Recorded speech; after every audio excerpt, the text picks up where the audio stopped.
Al via i cavalli della sesta corsa, confronto sul miglio, una condizionata per 4 anni, Flashing, Zar Parlante, Ziprosef, Zebudipa, Zebrina, Zorador.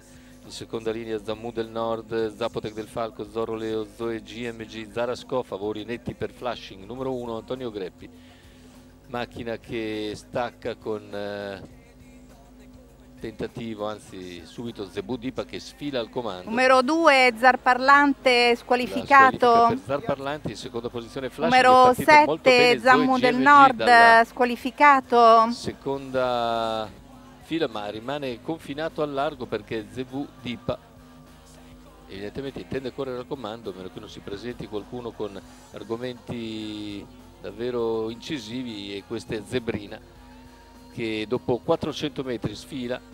Salvatore Valentino porta la propria allieva in vantaggio nei confronti di Zebudipa.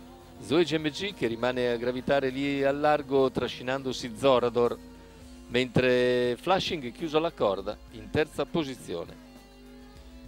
Anche Zarasco ha preso la via del largo, intanto 47 per i primi 600.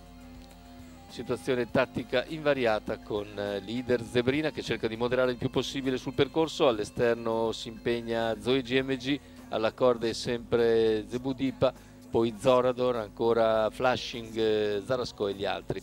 Intanto gli 800 in 1-3-3, 16-3 di comodo in dritta per la leader Zebrina.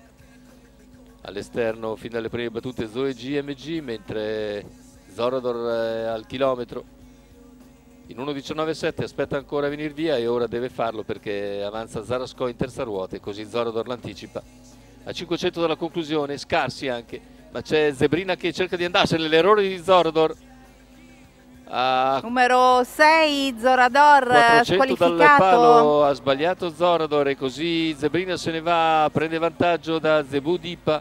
Numero 11 Zarasco squalificato. Anche di Flashing e quello di Zarasco. Numero 1 Flashing squalificato nei confronti di Zebudipa. Finale con Zebrina in vantaggio che nel finale controlla la situazione e vince sullo stesso Zebudipa. Al terzo finisce a centropista Zorro Leo 1.17.4, corsa sicuramente condizionata da tante rotture.